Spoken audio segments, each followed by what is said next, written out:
بسم اللہ الرحمن الرحیم۔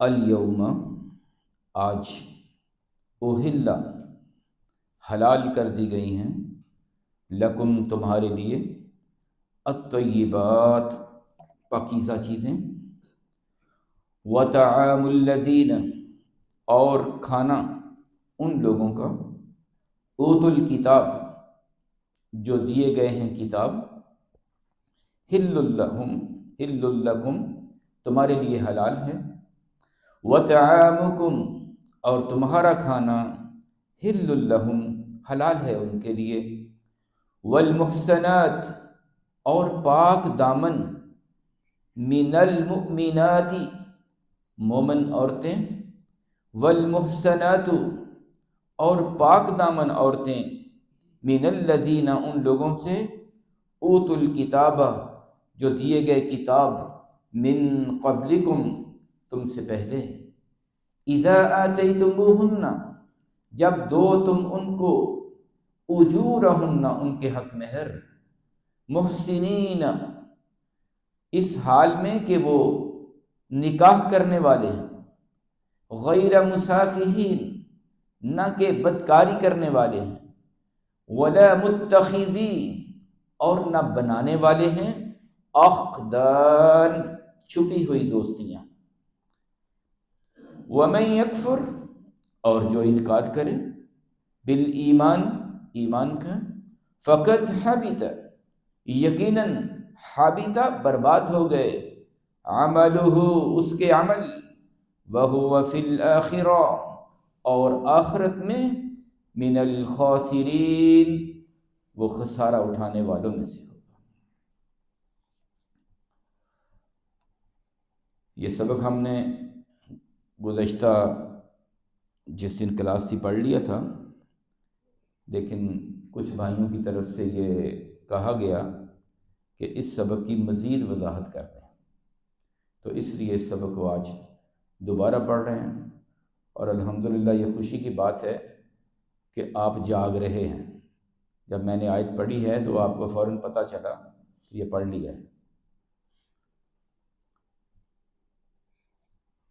اس سبق میں الیوم احل لکم الطیبات کہ آج سے مراد جس دن یہ آیت نازل ہو رہی تھی، جب یہ قرآن اللہ کا فرشتہ اللہ کے نبی صلی اللہ علیہ وسلم کے پاس لے کے آیا، اس سے مراد وہ دن ہے کہ آج حلال، پہلے ہم نے حرام چیزیں پڑھی، اب حلال کا تذکرہ چل رہا ہے کہ آج حلال کر دی گئی ہیں تمہارے لیے پاکیزہ چیزیں، جتنی پاکیزہ چیزیں ہیں وہ اللہ رب العالمین نے تمہارے لیے حلال کی ہیں، اور جو حرام کی ہیں وہ پاکیزہ نہیں ہیں، اسی لیے وہ حرام ہیں۔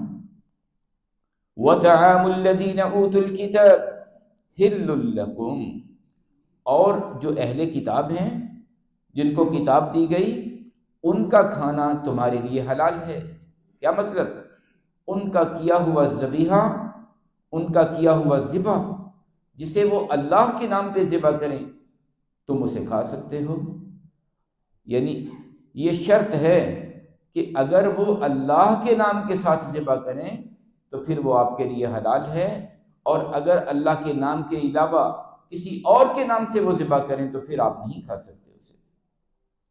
ایک شرط یہ ہے، اور دوسری شرط یہ ہے کہ وہ باقاعدہ اسے ذبح کریں۔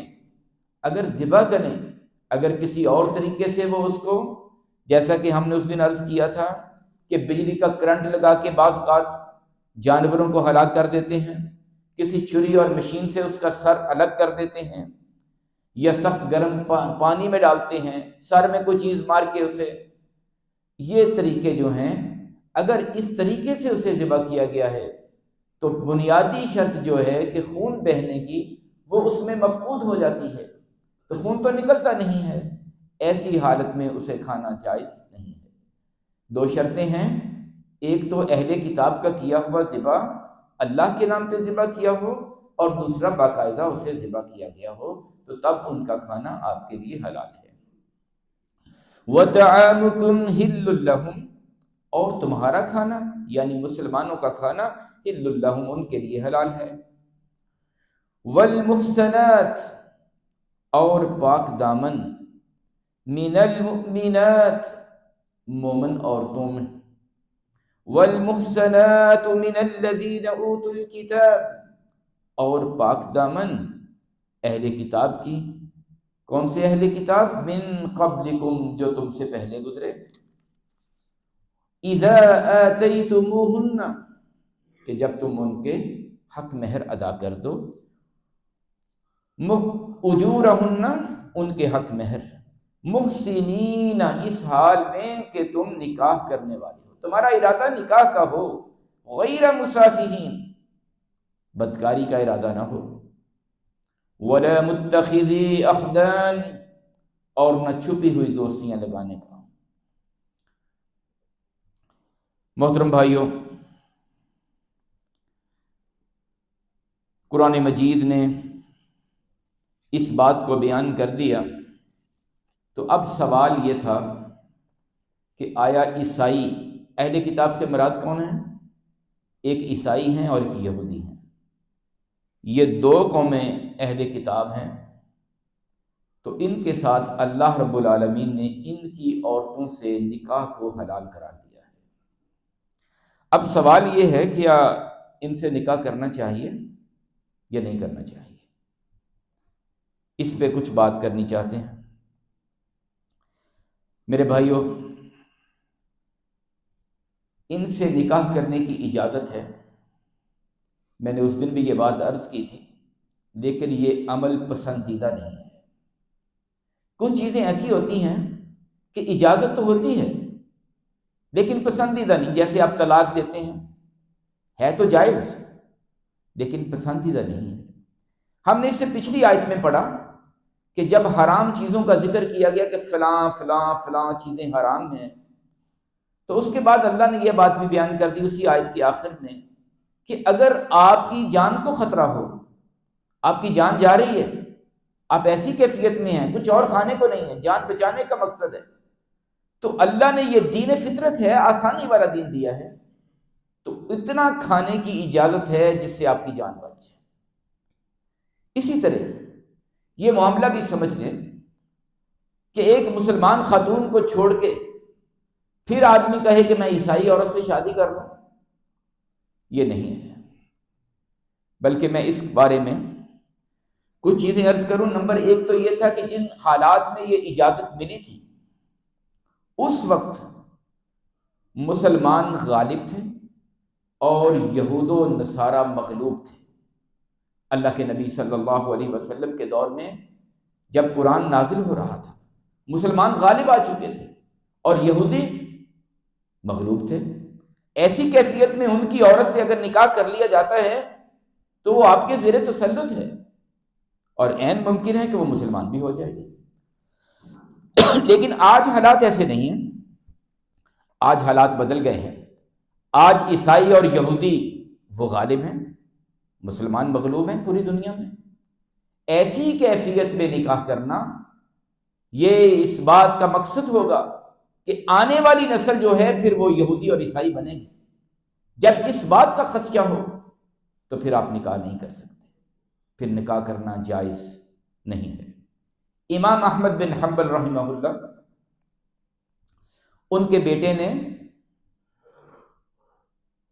عبداللہ ان کا نام تھا، اپنے باپ سے پوچھا امام احمد بن حنبل سے کہ کیا کوئی مسلمان یہودی اور عیسائی سے شادی کر سکتا ہے؟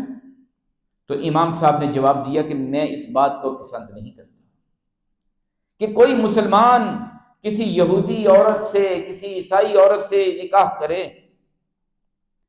اس لیے میرے بھائیوں، یہ بات میں پہلے بھی اس دن عرض کر چکا کہ نکاح کا جواز ہے، افضل نہیں ہے۔ اور اسی طرح اس عورت کے ساتھ آپ اہل کتاب کی عورت سے نکاح کرنے کی اجازت ہے۔ یہ بات بھی سمجھ لیں کہ مسلمان عورت کسی عیسائی اور یہودی سے نکاح نہیں کر سکتی، اسے اجازت نہیں ہے، بلکہ اس کے بارے میں تو کیا کہا گیا؟ قرآن بتلاتا ہے کہ کسی مشرک کے ساتھ نکاح کرنا اس سے بہتر ہے کہ کسی مسلمان غلام کے ساتھ وہ نکاح کر لے. اس بات کو پسند کیا گیا ہے، نہ کہ وہ کسی ایسے کے ساتھ نکاح کرے. اسی طرح حذیفہ بن یمان رضی اللہ تعالیٰ عنہ ایک صحابی رسول ہیں، مشہور صحابی ہیں. وہ کسی علاقے میں گئے تھے، وہاں جا کے انہوں نے ایک یہودی عورت سے نکاح کر لیا. اور یہ حضرت عمر فاروق رضی اللہ تعالیٰ عنہ کا دور تھا. ان کو خبر پہنچی کہ حذیفہ نے وہاں نکاح کر لیا یہودی عورت سے. تو جناب عمر فاروق رضی اللہ تعالیٰ عنہ نے خط لکھا اور خط لکھ کے کہا حذیفہ جب میرا خط تمہارے تک پہنچ جائے فوراً اس عورت کو طلاق دے دینا. اب اس کے جواب میں حذیفہ جواب لکھتے ہیں عمر فاروق رضی اللہ تعالیٰ عنہ امیر المومنین کو کہ یہ میرے اوپر حرام ہے. یہ جواب لکھ کے بھیج دیا. اب حضرت عمر فاروق نے جواب پڑھا کہ یہ میرے اوپر حرام ہے. دوبارہ خط لکھا، کہا یہ نہیں کہو کہ حرام ہے کیونکہ اللہ نے حلال کہا ہے، اللہ نے حلال کیا ہے. حرام نہیں کہہ سکتے، طلاق دینے کا کہا ہے. حلال ہے، طلاق دینے کے بارے میں کہا ہے. اس حدیث سے اور اس سے اہل علم جو ہیں انہوں نے لکھا کہ یہودی اور عیسائی سے نکاح حرام تو نہیں ہے، لیکن آج کے دور میں اکثر یہودی اور عیسائی ممالک میں مردم شماری اور گنتی کے لحاظ سے تو وہ یہودی اور عیسائی ہیں، لیکن عقیدے کے لحاظ سے یہ اللہ کے منکر بن چکے ہیں. ان کی اکثریت لوگ مذہب سے بیزار ہیں، اکثر اللہ کے وجود کے بھی منکر ہیں. اس لیے اور آج کل تو بلکہ یہ بھی کام چل پڑا ہے کہ لوگ ان ملکوں میں جاتے ہیں اور گرین کارڈ لینے کے لیے، شہریت لینے کے لیے، سٹیزن شپ لینے کے لیے وہ نکاح کر لیتے ہیں، اور یہ نکاح بالکل جائز نہیں ہے.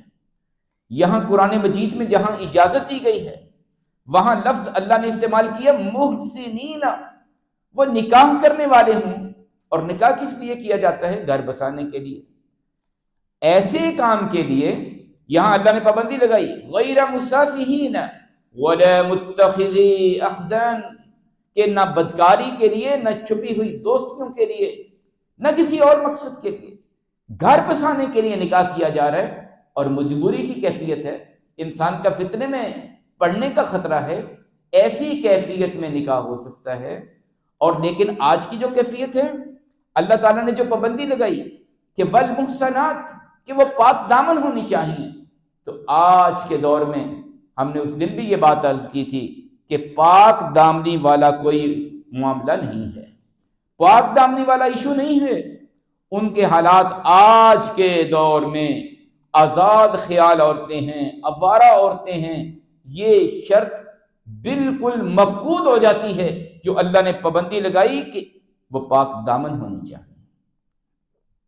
میرے بھائیوں، پاک دامن کی بات جہاں تک ہے، اسلام تو اس بات کو بھی پسند نہیں کرتا. اللہ کے پیارے نبی صلی اللہ علیہ وسلم کی وہ حدیث بھی سن لیں کہ اللہ کے نبی صلی اللہ علیہ وسلم نے یہ بات فرمائی تھی کہ آدمی 4 اوصاف کی بنیاد پہ کسی عورت سے نکاح کرتا ہے. نکاح آپ مسلمان عورت سے کر رہے ہیں، ایسی صورت میں بھی پاک دامن ضروری ہے. چاہے جائے کہ غیر مسلم سے نکاح ہو رہا ہو، آپ مسلمان سے کر رہے ہیں تو اللہ کے نبی صلی اللہ علیہ وسلم فرماتے ہیں کہ 4 چیزوں کی بنیاد پہ کوئی آدمی نکاح کرتا ہے. نمبر 1، اس کے مال کی وجہ سے. کوئی عورت امیر ہے، اس کے پاس بہت سرمایہ ہے. دوسری وجہ اس کا حسن ہو سکتا ہے کہ بہت حسین عورت ہے، اس وجہ سے نکاح کرنے کا کوئی خواہش مند ہو سکتا ہے. تیسری وجہ اس کا خاندان ہے، کسی بڑے اونچے خاندان کی ہے، پھر بھی ہو سکتا ہے. اور چوتھی چیز، اللہ کے پیارے نبی صلی اللہ علیہ وسلم نے فرمایا کہ اس کی دینداری کی بنیاد پہ نکاح کیا جاتا ہے. اور آپ نے فرمایا کہ دین کو ترجیح دیا کرو، دینداری کو ترجیح دیا کرو. لیکن آج کیا ہے، ہم بیٹیوں کے رشتے دیکھتے ہیں، یقین جانیے ہم نے کبھی بیٹے سے نہیں پوچھا کہ بیٹا آپ نماز پڑھتے ہو، 5 نمازیں پڑھتے ہو، ہم کاروبار دیکھتے ہیں، ہم اس کا حسن دیکھتے ہیں، ہم برادری دیکھتے ہیں، وہ تینوں چیزیں دیکھتے ہیں، لیکن اللہ کے پیارے نبی صلی اللہ علیہ وسلم نے جو فرمایا تھا کہ دینداری دیکھا کرو اور پھر رشتہ کیا کرو، آج وہ نہیں دیکھتے۔ آج کیا وجہ ہے کہ گھروں میں کیوں فساد ہیں، گھروں میں کیوں لڑائیاں ہیں، دن بدن طلاق کی ریشو کیوں بڑھتی چلی جا رہی ہے؟ اسی لیے کہ آج ہم نے اللہ کے نبی صلی اللہ علیہ وسلم کے فرمان کو پس پشت ڈال دیا کہ یہ دیکھتے ہی نہیں کہ اس کے اندر دین کتنا ہے، یہ کتنا دین کا ماننے والا ہے۔ اس لیے میرے بھائیوں، مجھے اور آپ کو اس بات کا بھی خیال رکھنا چاہیے رشتے کرتے وقت کہ دین داری کو دیکھیں اللہ کے نبی صلی اللہ علیہ وسلم کے فرمان کے مطابق کہ دین داری کی بنیاد پہ رشتے کیا کرو، اور جو رشتہ دین داری کی بنیاد پہ ہوگا یقیناً اللہ اس میں برکت کریں گے۔ وَمَن يَكْفُرْ بِالْإِيمَانِ فَقَدْ حَبِطَ عَمَلُهُ، اور جس نے انکار کیا ایمان کا، یہ بات ہم نے عرض کی تھی کہ ایسا بھی ممکن ہے کہ آپ نے نکاح کر لیا کسی عیسائی عورت سے، اب اس سے اتنے متاثر ہو گئے، اس کے اتنے پیچھے لگ گئے کہ اب خطرہ ہے آپ کو اس بات کا کہ کہیں آپ کا ایمان نہ چلا جائے، آپ اس کے پیچھے لگ کے اپنا دین نہ چھوڑ دیں۔ اگر ایسا کیا اور ایسی کیفیت ہے تو پھر نکاح کرنا بالکل جائز نہیں ہے۔ اگر آپ ایمان جا سکتا ہے تو اللہ نے پھر دھمکی والا انداز اختیار کیا، سن لو پھر وَمَن يَكْفُرْ بِالْإِيمَانِ، اگر تم نے ایسا کیا اور ایمان سے انکاری کر گئے فَقَدْ حَبِطَ، پھر یاد رکھنا پھر برباد ہو گئے عَمَلُهُ، تمہارے عمل برباد ہو جائیں گے، تم کسی کام کے نہیں رہو گے۔